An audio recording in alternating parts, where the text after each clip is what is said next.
पेशाब करने जाते हैं, लेटरीन करने जाते हैं, इस्तिंजा कैसे करना है उसका भी तरीका बताया गया। घोड़े और कुत्ते की तरह खड़े होकर के पैंट की जिप खोल करके कहीं पर भी पेशाब कर लेना और शर्मगाह को न धुलना, इस्तिंजा न करना, माफ करना, ये मुसलमान का तरीका नहीं है, ये जानवरों का तरीका है, मुसलमान का तरीका नहीं है।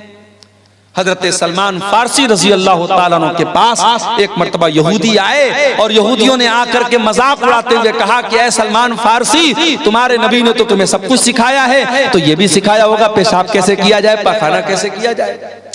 कहा कि हाँ ए यहूदियों, हमारे नबी ने पेशाब और पाखाना करने का तरीका भी हमको बताया है। अमरना अल्लाह नस्तकबिल क़िबलत वला नस्तदबिरहा, हमारे नबी ने हमें हुक्म दिया है जब इस्तिंजा करने बैठे तो किबला की तरफ, पश्चिम की तरफ न चेहरा करें न पीठ करें। और हमारे नबी ने हमको मना किया कि 3 से कम ढेले के जरिए इस्तिंजा न करें, और हमारे नबी ने मना किया कि हम गोबर या हड्डी से इस्तिंजा न करें।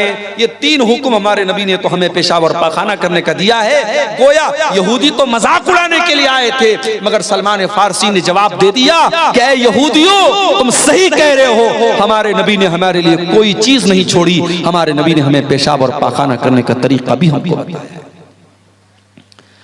शादी हो गई आपकी, बीवी के पास आपको मिलने जाना है। हो सकता है ये टॉपिक दुनिया के लिए बहुत अजीब व गरीब टॉपिक हो, इस टॉपिक पर बात करना है गुनाह माना जाता हो, लेकिन इस्लाम इस टॉपिक पर भी बात करता है और बीवी से मिलने के वो तरीके जो नाजायज और हराम हैं, इस्लाम उनसे मना करता है। आज हमारे नौजवानों में गंदी फिल्मों के जरिए, पॉर्न मूवीज के जरिए बहुत सारे गलत तरीके बीवी से मिलने के राइज हो चुके हैं। आज इसकी भी जानकारी करने की जरूरत है कि मियां बीवी के ताल्लुकात के सिलसिले में इस्लाम क्या कहता है। बहुत सारे गलत और नाजायज तरीके राइज हो चुके हैं और हमारे नौजवानों में जो बहुत सारे तरीके ऐसे मशहूर हो चुके हैं शहवत पूरी करने के जो हराम और नाजायज हैं। कोई अपने हाथों से अपनी शहवत को बर्बाद कर रहा है, अपने शरीर को बर्बाद कर रहा है, और कोई शादीशुदा इंसान अपनी बीवी के साथ जो नेचुरल तरीका है उससे हट करके गैर फितरी तरीके से, जानवरों से भी बदतर जो तरीका है, उस तरीके के साथ अपनी बीवी के पास जाता है। मेरे प्यारे साथियों, इस्लाम ने बीवी से मिलने के आदाब भी हमको बताए हैं। अल्लाह के नबी फरमाते हैं, इज़ा अता अहदुकुम अहलहू, जब तुम में से कोई अपनी बीवी के पास जाए तो मुलाकात करने से पहले ये दुआ पढ़े, बिस्मिल्लाह अल्लाहुम्मा जन्निबना शैतान व जन्निबिश शैतान मा रज़क़तना। ये दुआ पढ़ने के बाद अपनी बीवी के पास जाए अल्लाह के नाम से, ऐ अल्लाह तू हमें शैतान से बचा और हमारी पैदा होने वाली औलाद को भी तू शैतान से बचा।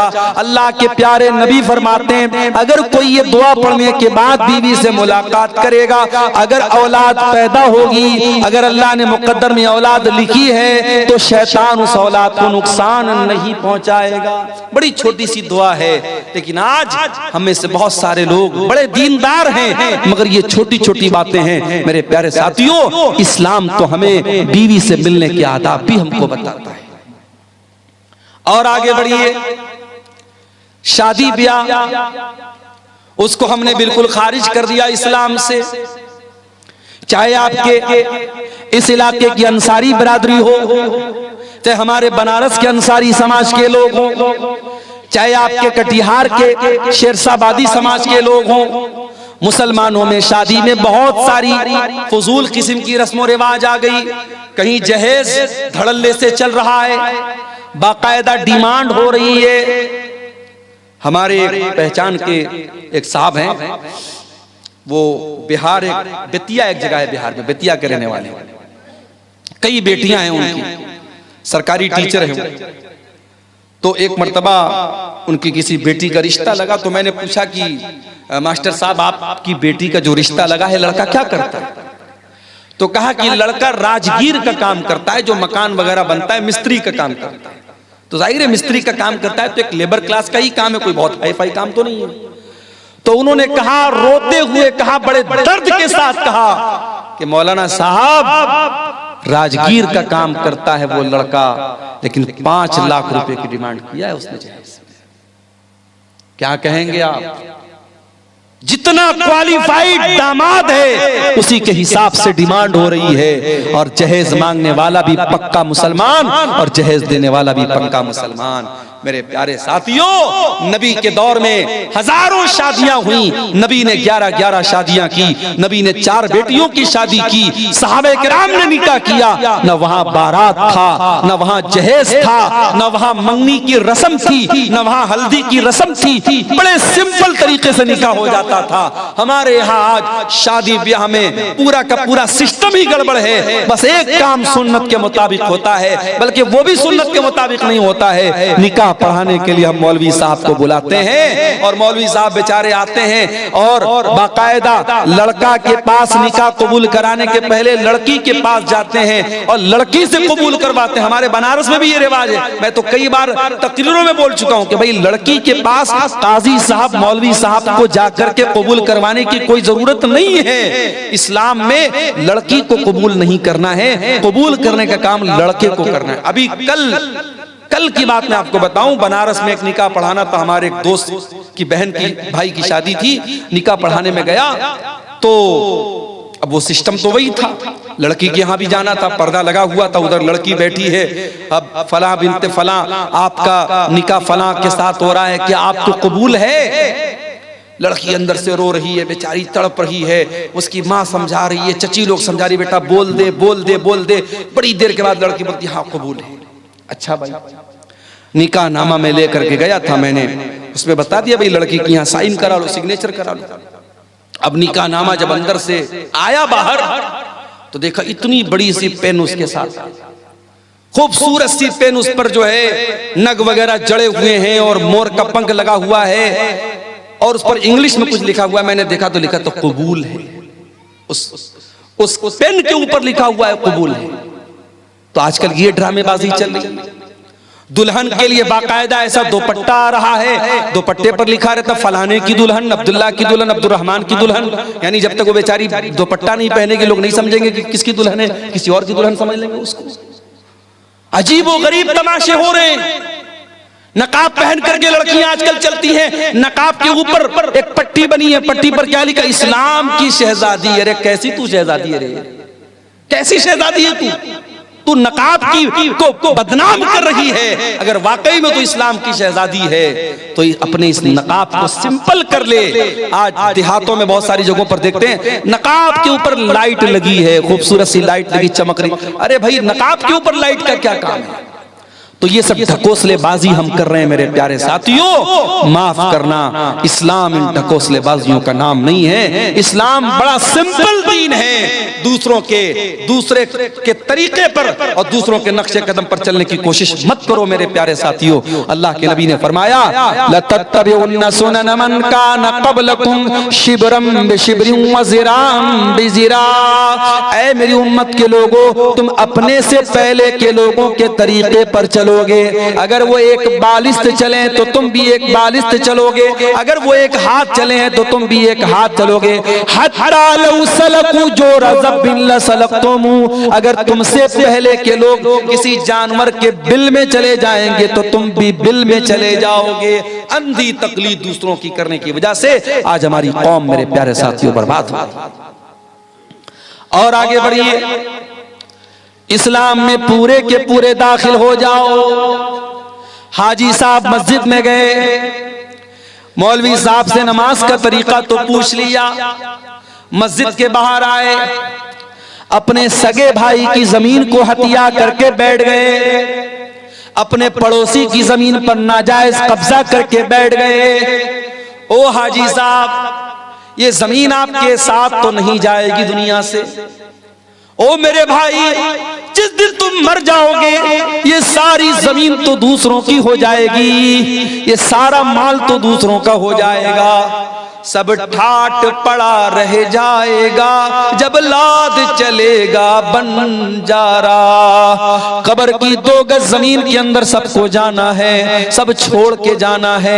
ये जमीनें यही रह जाएंगी, ये जायदादें यही रह जाएंगी, ये खेत खलियान यही रह जाएगा, ये तिजोरियां यही रह जाएंगी, ये बैंक बैलेंस दूसरों के नाम हो जाएगा। मेरे प्यारे साथियों, जब आप कब्र के अंदर जाएंगे, जितने भी नेक हों, जितने भी नमाजी हों, जितने भी दीनदार हों, ये कब्र आपको दबोचेगी, ये कब्र आपको पकड़ेगी, ये कब्र आपको के ऊपर तंग हो जाएगी। नबी के सहाबी थे साद बिन मुआज रजी अल्लाह तआला नो, इंतकाल हो गया। नबी के इतने बड़े सहाबी हैं, इंतकाल हो गया कि अल्लाह के नबी ने उनके इंतकाल के मौके पर फरमाया, इhtazal मौतु li साद इब्न मुआज। आज साद इब्न मुआज का इंतकाल हुआ है। आज इनके इंतकाल पर अल्लाह का अर्श भी हिलने लगा है। इनके जनाजे में 70,000 फरिश्ते जमीन पर उतरे थे। इनका बदन भारी भरकम था। जब जनाजा उठाया गया तो जनाजा बड़ा हल्का मालूम हो रहा था। बाज मुनाफिकों ने कहा कि अरे जनाजा तो बड़ा हल्का मालूम हो रहा है। अल्लाह के प्यारे हबीब ने फरमाया, इन्ना लहू हमलतन गैरुकुम। ऐ मेरे सहाबा, ये साद बिन मुआज का जनाजा है, इसके जनाजे में फरिश्ते भी शामिल हैं। इनके जनाजे को फरिश्तों ने उठा के रखा है। इतने बड़े सहाबी थे साद बिन मुआज रजी अल्लाह तआला। साद बिन मुआज को कब्र में उतारा जाने लगा। सहाबे किराम भी साइड में खड़े हैं, अल्लाह के प्यारे नबी भी कब्र के पास खड़े हैं। जब जनाजे को कब्र में उतारा जाने लगा, अचानक अल्लाह के नबी के चेहरे की रंगत बदल गई। अल्लाह के नबी के चेहरे पर डर तारी हो गया, आपके चेहरे पर खौफ तारी हो गया और आपने 3 मरतबा फरमाया, सुबहान अल्लाह, सुबहान अल्लाह, सुबहान अल्लाह, अल्लाहु अकबर, अल्लाहु अकबर, अल्लाहु अकबर। आपने 3 मरतबा तकबीर पढ़ी, 3 मरतबा तस्बीह पढ़ी। साहबा ने भी तस्बीह पढ़ी, साहबा ने भी तकबीर पढ़ी। साहबा ने कहा, अल्लाह के नबी क्या बात है, आप क्यों घबराए से लग रहे हैं, क्यों आप 3 मरतबा तस्बीह पढ़ रहे हैं, क्यों आप 3 मरतबा तकबीर पढ़ रहे हैं। आपने फरमाया, ऐ मेरे सहाबा, तज़ायक़ाला साहिबिकुम अल क़ब्र, तुम्हारे इस साथी की कब्र इनके ऊपर तंग हो गई। इनकी कब्र ने इनको दबोचा था, इनकी कब्र ने इनको पकड़ा था और जितनी देर इनकी कब्र ने इनको पकड़ा था, ऐ मेरे सहाबा, मैं भी डर गया और मैंने अल्लाह की तस्बीह पढ़ी, अल्लाह की तकबीर पढ़ी। ऐ मेरे सहाबा, इन्ना लिल क़ब्रि ज़ग़ततन लौ नजा मिन्हु अहदुन लनजा साद इब्न मुआज। अगर कब्र के दबोचने से कोई बच जाता तो साद बिन मुआज बच जाते। ओ लोगो, जब नबी का सहाबी नहीं बचा, हमारी और आपकी क्या हैसियत है। ओ नमाजियों, ओ तहज्जुद पढ़ने वालों, ओ रोजा रखने वालों, ओ कुरान पढ़ने वालों, ये कब्र तो तुमको भी पकड़ेगी, ये कब्र तो तुमको भी दबोचेगी। ओ लोगो, उस कब्र की जिंदगी के बारे में कभी सोचो, कभी उसकी तैयारी करो। ये नाजायज की जायदादें, ये नाजायज जमीनें, ये नाजायज दौलत दूसरे लेके चले जाएंगे, दूसरे मौज मस्ती करेंगे और तुम कब्र में उसकी सजा झेलोगे। ये कोई फायदे का सौदा नहीं, ये घाटे का सौदा है मेरे साथ। हराम कमाई ला करके दूसरों की जिंदगी बना रहे हो और अपनी आखिरत बर्बाद कर रहे हो। भाई भाई की जमीन पर कब्जा कर रहा है, पड़ोसी पड़ोसी की जमीन पर कब्जा कर रहा है। अल्लाह के नबी फरमाते हैं, ओ लोगों, कान खोल करके सुन लो, मैं एक इंसान हूं, मेरा फैसला गलत भी हो सकता है। हो सकता है कि 2 लोग जमीन का फैसला मेरे पास कराने के लिए आए और एक इंसान बड़ी चिकनी चुपड़ी बात करने वाला हो और उसकी बात के फेवर में मैं फैसला कर दूं और दूसरे के खिलाफ कर दूं, जिसका हक था उसको न मिले दूसरे को दे दूं। ऐसा हो सकता है, मैं इंसान हूं, मुझसे गलती हो सकती है। ऐ मेरे सहाबा, अगर कभी ऐसा हो जाए और जमीन जिसकी नहीं थी मैंने जमीन उसके हक में दे दी, तो कान खोल करके सुन लो, इन्नमा अक़तउ लहू क़िताअतम मिनन नार, मैं जमीन का टुकड़ा नहीं दे रहा हूं, मैं जहन्नम की आग का टुकड़ा दे रहा हूं। ओ जमीनों में बेईमानी करने वालों, ओ जायदादों में दूसरों का हक मारने वालों, अल्लाह के वास्ते तौबा कर लो। ये जमीन जमीनें तुम्हारे साथ कब्र में नहीं जाएंगी, ये जायदादें तुम्हारे साथ कब्र में नहीं जाएंगी, ये बड़े घाटे का सौदा है। कल कयामत के दिन अल्लाह के पास जाओगे, जिसकी जमीन को हड़पा था, जिसकी जायदाद पर नाजायज कब्जा किया था, जिसके खेत पर नाजायज कब्जा किया था, जिसकी जमीन पर नाजायज कब्जा किया था, वो आकर के कहेगा, आय अल्लाह ये मेरा पड़ोसी है, ये मेरा भाई है, ये मेरा रिश्तेदार है, आय अल्लाह इसने मेरी जमीन को नाजायज तरीके से हड़प लिया था। अल्लाह वहां ये नहीं कहेगा, अय बंदे तू जमीन के बदले जमीन दे दे, तू पैसे के बदले पैसा दे दे। दुनिया में पैसे के बदले पैसा दे सकते हो, जमीन के बदले जमीन दे सकते हो। अल्लाह के यहाँ करेंसी चेंज हो जाएगी। सऊदी अरब में इंडिया का पैसा नहीं चलता, पाकिस्तान में इंडिया का पैसा नहीं चलता, बांग्लादेश में टका चलता, इंडिया का पैसा नहीं चलता, रियाल सऊदी अरब में रियाल चलता, इंडिया का पैसा नहीं चलता। ओ लोगों, कयामत के दिन की करेंसी क्या होगी? वहां दुनिया का पैसा नहीं चलेगा, वहां दुनिया की जमीन नहीं चलेगी। वहां अगर किसी का हक मारा है तो आपको अपनी नेकी देना पड़ेगा, आपको अपनी नमाज देना पड़ेगा, आपको अपना रोजा देना पड़ेगा, आपको अपना सदका खैरात देना पड़ेगा, आपको अपनी ज़कात देनी पड़ेगी। और जब सारी नेकी खत्म हो जाएगी और फिर भी कोई लाइन में खड़ा है, अय अल्लाह इसने मेरा भी हक मारा है, मेरी जमीन पर भी कब्जा किया है, मेरे साथ भी ज्यादती की है, अल्लाह के नबी फरमाते हैं कि फिर सामने वाले के गुनाह इसके ऊपर लादे जाएंगे और जो इंसान दुनिया से बहुत सारी नेकी लेकर के आया था, वही इंसान गुनाहों से लदा हुआ जहन्नम की आग में फेंक दिया जाए।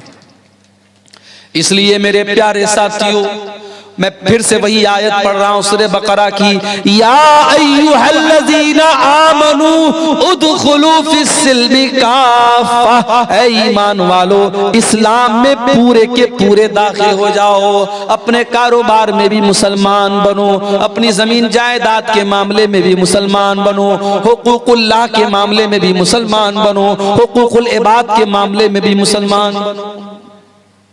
अगर बाप हो एक अच्छे बाप बनो, बेटे हो एक अच्छे बेटे, शौहर हो एक अच्छे शौहर, सारे गांव के लिए बहुत अच्छे हो। बीवी से कभी प्यार से बात नहीं करते, अरे तू कैसा नबी का मानने वाला है? तेरे नबी अपनी बीवियों के नखरे उठाया करते थे, बीवियों के साथ हंसी मजाक किया करते थे। अल्लाह के प्यारे नबी फरमाते हैं, खैरुकुम खैरुकुम ले अहलिही वाना खैरुकुम ले अहली। ओ लोगों, तुम में सबसे बेहतरीन इंसान वो है जो अपनी बीवी के लिए अच्छा है, और मैं अपनी बीवी के लिए सबसे अच्छा हूँ। प्यारे नबी अपनी बीवियों के लिए सबसे अच्छे थे। ओ लोगों, अच्छे शौहर बनो, अच्छे बाप बनो। आज तो हमारा हाल क्या है? हमारे बच्चों को तो मोबाइल पालता है। 3 साल का बच्चा है, खाना नहीं खाता, माँ ने यूट्यूब दे दिया। 5 साल का बच्चा है, बच्चा परेशान कर रहा था, माँ ने मोबाइल दे दिया। आपका बच्चा तो मोबाइल से पल रहा है, यूट्यूब से पल रहा है। ओ लोगों, अपने बच्चों को टाइम दो। एक मर्तबा ट्रेन में मैं सफर कर रहा था, एक गैर मुस्लिम लड़का लड़की आपस में बात कर रहे, मुझे नहीं मालूम कि भाई बहन थे या मियाँ बीवी थे या कौन थे, मुझे नहीं मालूम, आपस में बात कर रहे थे। ट्रेन की बात बता रहा हूं। तो लड़के ने कहा कि आजकल छोटी छोटी बच्चियां प्यार मोहब्बत के नाम पे क्या क्या कर रही हैं। 8-8 साल की 10-10 साल की लड़कियां, वो भी प्यार मोहब्बत के चक्कर में पड़ी हुई। तो जो लड़की थी ट्रेन के अंदर, उस लड़की ने बड़ी पॉइंट की बात की। उसने कहा कि छोटी छोटी बच्चियां अगर गलत रास्ते पर जा रही हैं तो ये जिम्मेदारी किसकी है कि उनको सही गलत का फर्क बताएं? ये जिम्मेदारी माँ बाप की है, ये जिम्मेदारी गार्जियन की है। तो लड़का बोला कि गार्जियन कितना ध्यान देगा, गार्जियन कितना भी देखेगा। तो लड़की ने कहा कि गार्जियन अपने आप को झोंक दे। आज का दौर वो दौर है। वो गैर मुस्लिम लोग थे, उनकी बातें, मैं ट्रेन में बैठा था। आजकल का तो माहौल ऐसा है, ट्रेन पर भी आप ज्यादा किसी से बात नहीं कर सकती, अपनी अपनी सीट पर आदमी बैठा रहता है। लेकिन वो बातचीत जो हो रही थी, मैं सुना तो मुझे वो बात बड़ी वजनदार लगी। उस लड़की ने कहा कि आज के दौर में अगर अपनी बच्चियों की परवरिश करना है तो अपने आप को कुर्बान करना पड़ेगा, तब आप बच्चियों की परवरिश कर सकते हैं। मेरे प्यारे साथियों, जमाना बड़ा नाजुक है। आपकी जवान होने वाली बेटियों को बहकाने के लिए हजारों रास्ते मौजूद हैं। फेसबुक मौजूद है, इंस्टाग्राम मौजूद है, व्हाट्सएप मौजूद है, स्कूल का गंदा माहौल है, कॉलेज का गंदा माहौल है, सोशल मीडिया है, इलेक्ट्रॉनिक मीडिया है, प्रिंट मीडिया है, शैतान के फितने हैं। आपकी जवान होने वाली नस्ल को बर्बाद करने के बहुत सारे रास्ते हैं। अगर आपने ध्यान न दिया, अगर आपने अपने आप को कुर्बान नहीं किया अपने बच्चों की तरबियत के लिए, कल पछताना पड़ेगा। अगर आपने आज ध्यान न दिया, कल बहुत सारी नुसरत जहां ऐसी सामने आ जाएंगी जो निशा सिंह बन जाएगी। आपकी मुसलमान लड़कियां बड़ी तेजी के साथ मुर्तद हो रही हैं। मैं झारखंड में गांव-गांव जाके कह रहा हूं, मैं बिहार के गांव-गांव जाके कह रहा हूं, ओ लोगों अपनी औरतों को दीन पहुंचा दो। साल में एक बार जलसा कराने से काम नहीं चलेगा। बार बार सुनाओ, बार बार बताओ, किताबों का मुताला करवाओ, पढ़ाओ लिखाओ। अपने गांव में लड़कियों का इदारा अगर है तो उस इदारे की कदर करो। अपनी बच्चियों को इदारों में पढ़ाओ, अपनी औरतों को सही पर्दा कराओ, अपनी मस्जिदों में औरतों का इंतजाम कराओ और जुमा के खुतबे में ये सुनिश्चित करो, ये यकीनी बनाओ कि हर जुमा के खुतबे में औरतें भी आपकी मस्जिद पर आए। ये एक साल का जलसा करा लेने से, जो जलसे में भी क्या होता है, कुछ औरतें बेचारी पिंडाल में बैठी हैं, कुछ औरतें बैठ करके वहां बाहर मार्केट में कुछ खा रही हैं, पी रही, कुछ मटर गश्ती कर रही हैं, कुछ इधर टहल रही हैं, कुछ उधर टहल रही हैं। ये कोई आप मस्जिद से बड़ा बेहतरीन माहौल कहीं नहीं हो सकता। जुमा के खुतबे में आधा घंटा की तकरीर सारे लोग सुकून से वजू करके सुनते हैं। अगर आपके घर की औरतें जुमा का खुतबा सुनेंगी, मैं बार बार ये बात तकरीरों में कहता हूं, साल में 52 जुमा का खुतबा होता है। अगर आपके घर की औरतें 52 मरतबा जुमा में जाएंगी, इंशाअल्लाह दीन की बहुत सारी मालूमात वो लेकर के जाएंगी। तरबियत के लिए टाइम निकालना पड़ेगा मेरे साथी। इसीलिए अरबी का एक शायर कहता है, लईसल यतीम मन इंतहा अबवाहु मिन हम्मिल हयाती व खल्लफाहु जलीला। अरे यतीम वो नहीं है जिसके माँ बाप दुनिया से चले गए हो। इन्नल यतीम हुवल्लज़ी तल्का लहू उम्मन तखल्लत औ अब मशगूला। अरे यतीम तो वो बच्चा है जिसकी माँ के पास समय नहीं है, जिसके बाप के पास टाइम नहीं है, जो अपने बच्चों की तरबियत के लिए वक्त नहीं निकालता है। इसलिए मेरे अजीजों, अपने बच्चों की तरबियत के लिए वक्त निकालो। इस्लाम में पूरे के पूरे दाखिल हो जाओ। एक अच्छे बाप बनो, एक अच्छे शौहर बनो, एक अच्छे मुरब्बी बनो, ताकि आपकी आने वाली नस्लें दीनदार बने। ये समाज के फितरों से अगर अपनी आने वाली नस्लों को बचाना है, मेरे अजीजों, अपने आप को नेक और दीनदार बनाओ। जब तक हम खुद दीनदार नहीं बनेंगे, अपने बच्चों को दीनदार नहीं बना सकते। बीड़ी पीने वाला बाप अपने बच्चों को बीड़ी से नहीं मना कर सकता। गाली बकने वाला बाप अपने बच्चों को गाली देने से नहीं रोक सकता। बेपर्दा रहने वाली माँ अपनी बेटियों को पर्दा करने की तालीम नहीं दे सकती। अगर अपनी औलाद को सुधारना है तो पहले माँ बाप को खुद सुधरना पड़ेगा, माँ बाप को अपनी इस्लाह करनी पड़ेगी। मेरे अजीजों, आइए हम अल्लाह से दुआ करें, रब्बुल आलमीन हमें कहने सुनने से ज्यादा अमल करने की तौफीक अता फरमाए। रब्बुल आलमीन जिस इदारे की तरफ से आज का ये प्रोग्राम हुआ है, और जैसा कि मुझे नासिर भाई वगैरह ने बताया कि बहुत कदीम इदारा है और बहुत अच्छे तरीके से ये इदारा चल रहा था, बीच में कुछ ऐसे हालात आए हैं, इदारे को आपकी तवज्जो और आपके जो है इस पर तवज्जो देने की जरूरत है। हम अल्लाह से दुआ करते हैं अल्लाह ताला इस इदारे को मजीद तरक्की अता फरमाए। रब्बुल आलमीन हमें अपने बच्चों को सही इस्लामी तरबियत और तालीम देने की तौफीक अता फरमाए। अल्लाह जब तक दुनिया में जिंदा रखे, इस्लाम पर जिंदा रखे और हम सब का खात्मा ईमान पर हो। आमीन। व आखिर दावाना अनिल हम्दुलिल्लाहि रब्बिल आलमीन। वस्सलामु अलैकुम।